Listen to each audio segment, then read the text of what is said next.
में हम मेसोपोटामिया के लेखन कला और शहरी जीवन के अंतर्गत मेसोपोटामिया के भूगोल का अध्ययन करेंगे।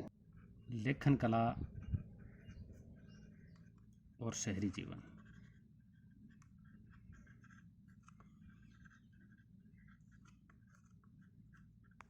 अगर हम बात करें शहरी जीवन की, तो शहरी जीवन की शुरुआत है, वो शहरी जीवन की शुरुआत सबसे पहले कहाँ हुई थी? मेसोपोटामिया से हुई थी।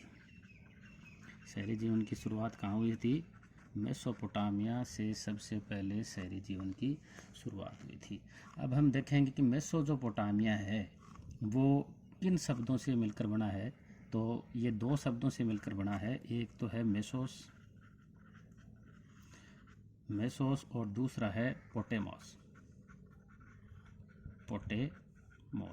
और ये दोनों यूनानी भाषा के शब्द हैं। हम ये कह सकते हैं कौन सी भाषा के शब्द हैं? यूनानी भाषा के दो शब्दों से मिलकर मेसोपोटामिया बना है, एक मेसोस और दूसरे पोटेमोस। जो मेसोस है, इसके अगर हम बात करें कि इसका अर्थ क्या है, मेसोस का क्या अर्थ है, तो मेसोस का अर्थ है मध्य।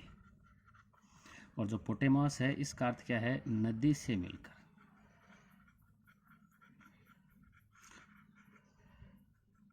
तो यानी मेसोपोटामिया यूनानी भाषा के दो शब्द से मिलकर बना है, मेसोस और पोटेमोस। मेसोस का अर्थ है मध्य और पोटेमोस का अर्थ क्या है? नदी से मिलकर। तो अगर हम बात करें तो ये कहाँ था, वर्तमान में किसका है? तो वर्तमान में अगर हम बात करें तो इराक और ईरान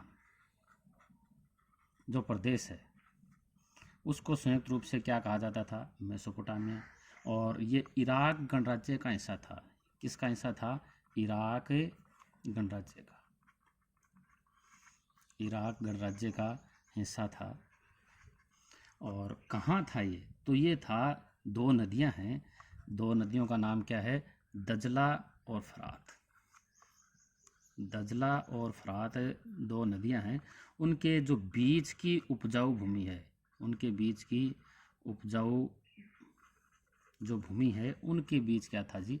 मेसोपोटामिया था। और अगर हम बात करें इन नदियों की, जो ये नदियां हैं, इनके उत्तरी जो भाग था इस नदियों का, यानी अब देखो, अगर हम बात करें जैसे ये नदियां इस प्रकार से अगर हम बात करें, जैसे ये फरात नदी है और ये दजला नदी है। और जो फरात नदी है, इसका बात करें इसके उत्तरी भाग में, यानी ये जो उत्तरी भाग है, ये दक्षिणी भाग है। तो जो उत्तरी भाग है, उत्तरी भाग, और दूसरे हम करते हैं दक्षिणी भाग। जो उत्तरी भाग है उसमें असीरिया, और जो दक्षिणी भाग है उसके अंदर सुमेर और अक्कद, ये प्रदेश हैं। देखो, जैसे यहाँ हम बात कर सकते हैं, जैसे ये उत्तरी भाग है, यहाँ पर क्या है जी? असीरिया है। और इसका जो दक्षिणी भाग की हम बात करें, दक्षिणी भाग में क्या है जी? सुमेर और अक्कद हैं। और 2000, अगर ये जो असीरिया है, ये कब है? 1100 ईसा पूर्व में, 1100 ईसा पूर्व में इसकी स्थापना हुई थी। और जो सुमेर और अक्कद हैं, इनकी यानी 2000 ईसा पूर्व के बाद इन्हें क्या कहा जाने लगा? इन दोनों को, जो ये प्रदेश हैं, इन्हें बेबीलोनिया कहा जाने लगा। बेबीलोनिया। और हम ये यहाँ मान सकते हैं कि यहाँ क्या है जी? बेबीलोन। साउथ के अंदर, यानी जो ये नदियाँ हैं उनके उत्तर भाग के अंदर क्या है? असीरिया, और दक्षिण भाग के अंदर क्या है? बेबीलोन। और इधर इसके हम, यानी जो ये नदियाँ हैं, इनके इधर के भाग में मरुस्थल है, और इधर यानी बगदाद नीचे की तरफ, और एकदम नीचे के अंदर इस प्रकार के हम शहरों का वर्णन करेंगे इसके अंदर। जैसे उरुक शहर है, एक उर शहर है, ये नीचे की तरफ ये शहर हैं। और एक शहर हम मारे का अध्ययन करेंगे इसके अंदर, यहाँ मारी नदी। और इससे ऊपर ये जो घास के मैदान हैं, स्टेपी घास के मैदान, यहाँ इसके आसपास ये इस प्रकार से पाए जाते हैं। मेसोपोटामिया की अगर हम वर्तमान में बात करें तो मेसोपोटामिया है, उसकी खोज कब हुई थी? यानी जो मेसोपोटामिया है उसकी खोज कब हुई थी? तो इसकी खोज हुई थी 1840 के अंदर। 1840 में इसकी खोज हुई। और अगर हम बात करें कि इसकी जानकारी के स्रोत कौन से हैं, जानकारी के स्रोतों की हम बात करते हैं तो जानकारी के स्रोत हैं हमारे पास, जैसे इमारतें, मूर्तियाँ, आभूषण, कब्रें, औजार, मुद्राएं, मिट्टी की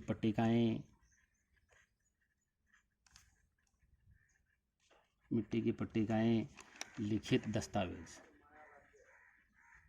ये इस प्रकार के इनकी जानकारी के स्रोत हैं।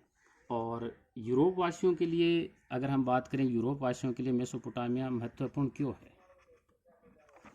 यूरोप वासियों की बात करें कि यूरोप वासियों के लिए जो मेसोपोटामिया है वो महत्वपूर्ण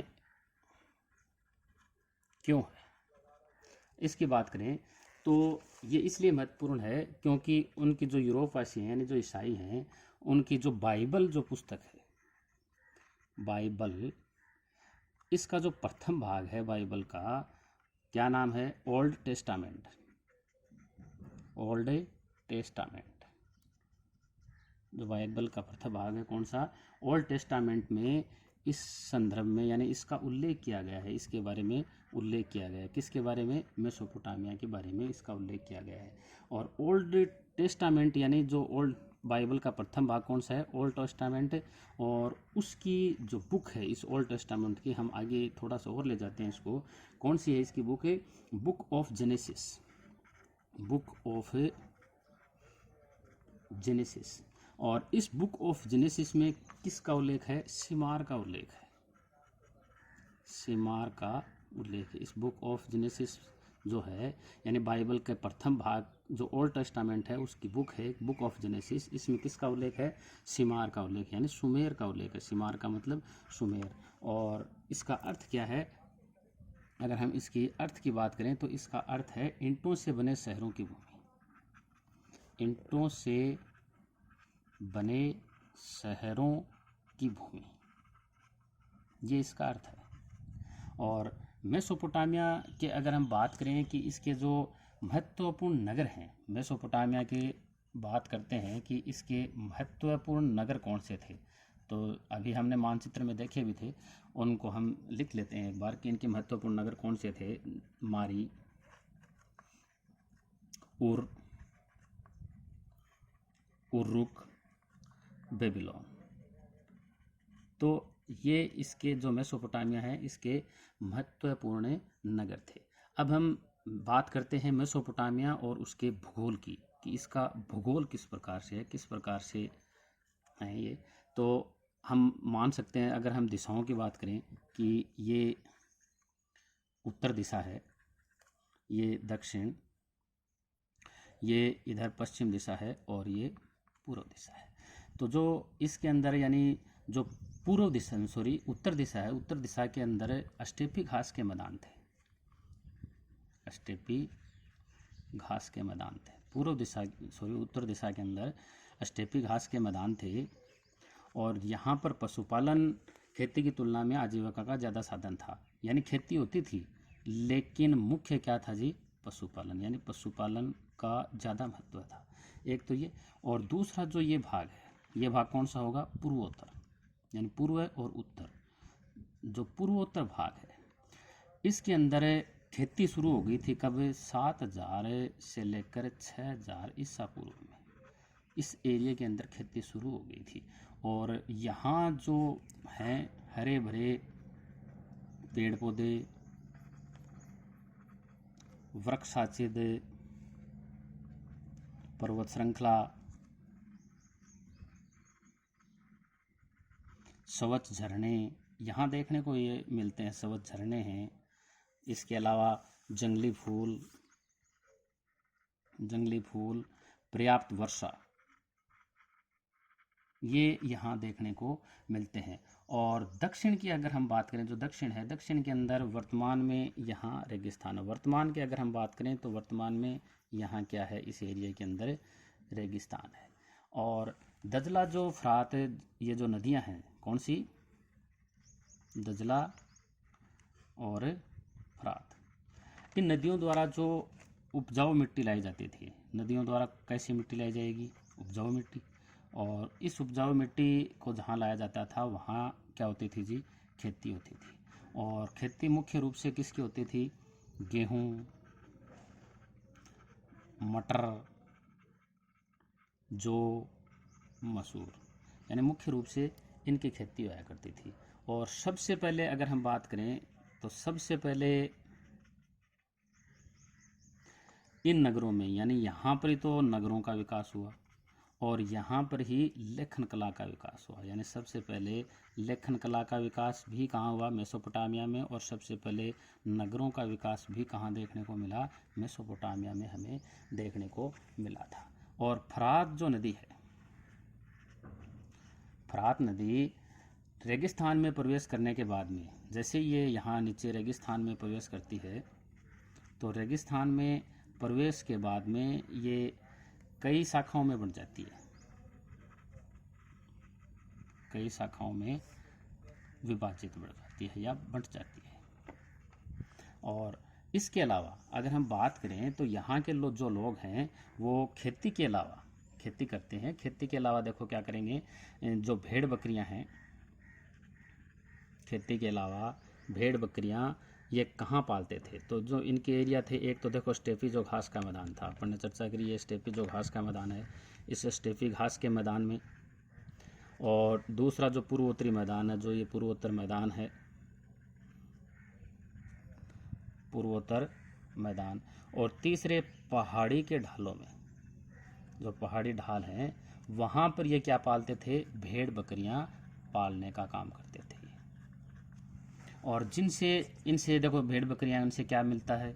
इनसे मांस, दूध और ऊन, ये चीज़ें इनसे मिलती थी। और इसके अलावा ये देखो क्या करते थे, नदियों से मछलियाँ भी पकड़ते थे, नदियों से मछलियाँ। और गर्मियों में क्या? खजूर। के कारण इस प्रकार से हम कह सकते हैं कि जी जो शहरों का विकास है, शहरों का विकास है वो ग्रामीण समृद्धि के बल पर ही हुआ था। यानी जो गांवों की समृद्धि है तो शहरों की समृद्धि है, यानी ग्रामीण समृद्धि के बल पर किसका विकास हुआ? शहरों का विकास हुआ। मेसोपोटामिया की अगर हम बात करें तो यहाँ पर जो प्राचीनतम नगर, यानी हमने बात करी थी कि यहाँ नगरों का विकास और लेखन कला की शुरुआत यहाँ से हुई थी। तो जो प्राचीनतम नगर है, यहाँ प्राचीनतम नगर है वो है कांस्य युगीन। और कांस्य युगीन की हम बात करें तो ये था 3000 ईसा पूर्व में शुरू हुआ था, 3000 ईसा पूर्व में। और कांस्य युगीन क्या होता है? यानी जो तांबा और रांगा से जो मिलकर बना होता है या फिर टीन, इनसे क्या मिलकर क्या बनता है? कांसा बनता है। और कांसे के अगर हम उपयोग की बात करें तो उस समय जो कांसे का उपयोग है वो किस में करते थे? ये मनकों को छेद करने में, मनकों के छेद करने में। मन के यानी जिस प्रकार मोती होते हैं उसके बीच के अंदर बीच से छेद करने के लिए, ताकि आगे उसकी माला बनाई जा सके, तो मनकों में छेद करने के लिए इसका उपयोग करते थे ये। और पत्थरों की जो मुद्राएं होती थी, पत्थरों की मुद्राओं को उकेरने में ये इसका उपयोग करते थे। फर्नीचर में जड़ने के लिए, यानी कोई भी फर्नीचर के अंदर जड़ाई का कार्य करना है तो जड़ने के लिए भी किसका उपयोग करते थे? कांसे का उपयोग करते थे। इसके अलावा जो सीपियाँ हैं, सीपियाँ जो हैं उनको काटने के अंदर किसका उपयोग होता था?